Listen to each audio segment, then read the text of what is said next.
Thank you very much, Bishop Maya, all the members of the family and honorees. Bishop, I thank you for many things, but especially for the decades of guidance and genuine friendship you gave to Elijah. It is true that almost exactly 21 years ago, he invited me to New Psalmist on the Sunday before the election.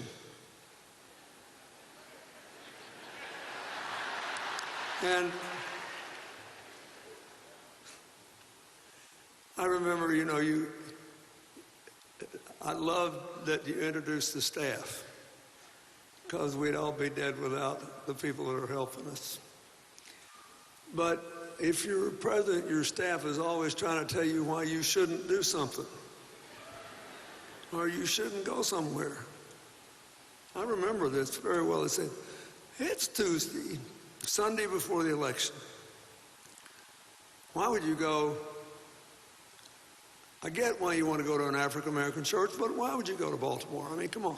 They're so good to you. They always vote for you. And why would you go for Elijah Cummings? He's been in the House 15 minutes. He literally hadn't finished one term yet. I said, I just got a feeling this is something we ought to do. And if we do it, we'll know whether it was right or not. And so the bishop rolls out the red carpet. Thousands of people were there. And you may remember we got in some trouble, didn't we? We got in some trouble. People criticized us for having a get out the vote event in a church. They said it was inappropriate. And as I remember, Elijah reminded people that our constitutional rights, including the freedom of religion, the freedom of assembly, the freedom of speech, depended on people giving voice to them in elections. End of debate. Then I got to listen to Elijah talk that day. You talk about a lousy deal. It was, I had to follow both the bishop and Elijah Cummings. And at least I'm getting in ahead of you and President Obama today.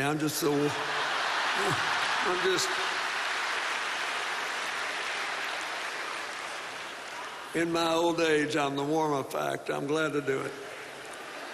Anyway, Elijah was great. And he ended with his quiet and reasoned and rhythmic voice growing into his booming voice by quoting that wonderful verse from the 40th chapter of Isaiah. They who wait upon the Lord will have their strength renewed. They will run up with wings as eagles. They will run and not go weary. They will walk and faint not. And he just kept doing more and more. The crowd was going crazy.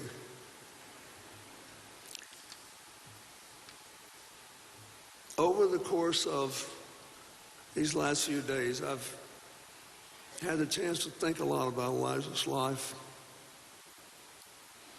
He really did sort of mirror Isaiah, who had one of the greatest one-liners in the history of human affairs. When the Lord asked, whom shall I send and who will go for me? Isaiah said, here am I, Lord, send me.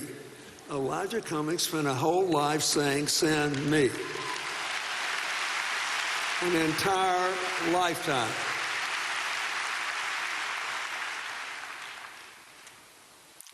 He's not even a teenager when he hauls down to the swimming pool and joins a group to integrate it.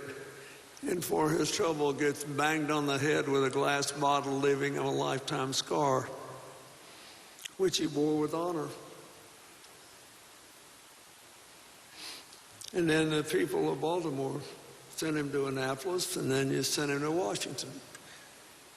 On behalf of the rest of the nation, I'd like to thank you. You did a good thing. And then I was looking over all the things that he worked on just in the 4 years we were together. He was elected the year I was reelected, 1996. He had this amazing array of interests. But we all know now that at least until certain things happen, his legacy is how ardently he honored his oath to protect and defend the Constitution of the United States.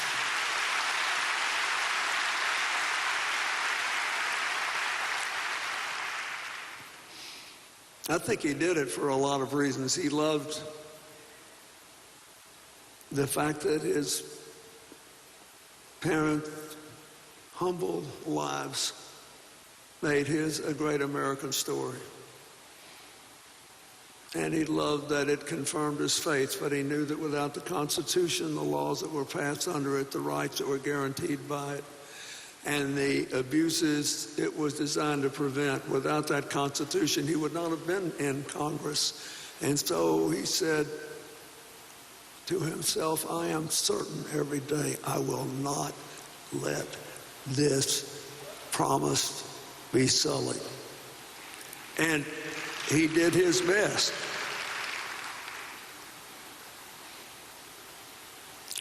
And while doing his best and fighting his heart out, sticking up for Hillary and lots of other people, many of whom were voiceless and weak and will never be known.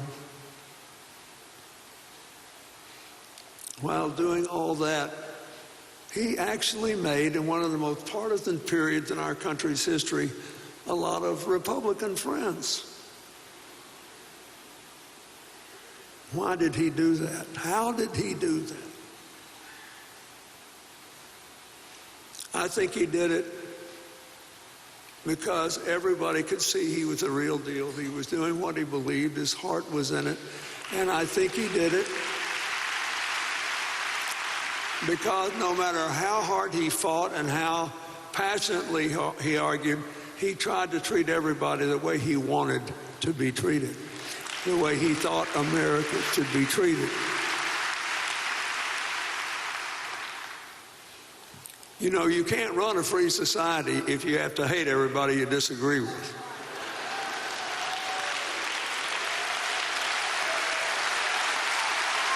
I mean, sooner or later, if you've been married 45 years and both of you are thinking, you're going to have a disagreement or two.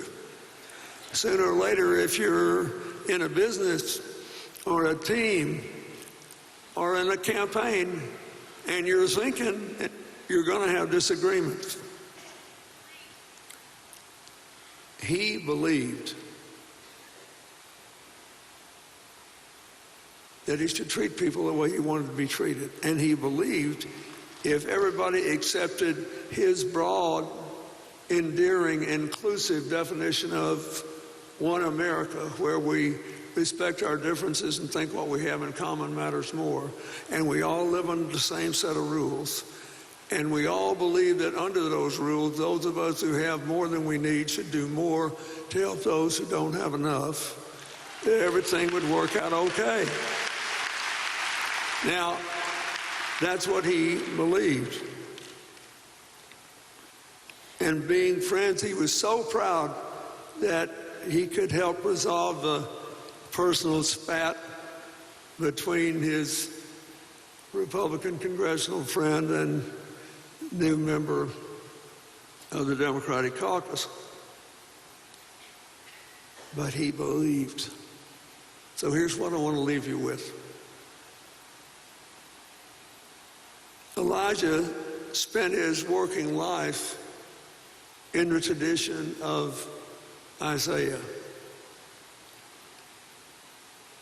He went again and again and again.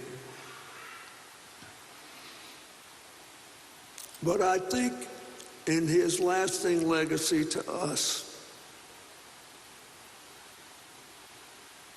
we should think again about the prophet Elisha for this reason. He was about to be killed for his ardent promotion of his faith. He hid in a cave, either within or next to Mount Sinai. He received a message from God to go up and stand on top of the mountain and wait for the voice of God to speak to him. So look, he'd already had a pretty hard time. Just like at the end of Elijah's life, he's already had a pretty hard time. You got to go through this too. So there's Elijah standing on the mountain, and a huge wind came, so strong it broke the rocks of the mountain. But the Lord was not in the wind. Then an earthquake came, shaking everything. But the Lord was not in the earthquake. Then the fire came. But the Lord was not in the fire. And then, what does the scripture say? A still, small voice.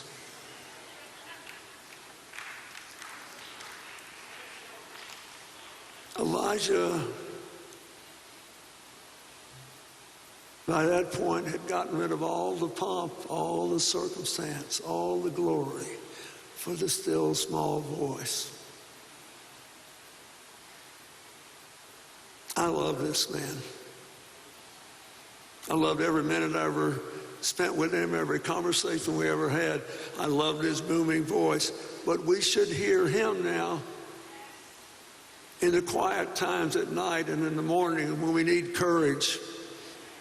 When we get discouraged and we don't know if we can believe anymore, we should hear him.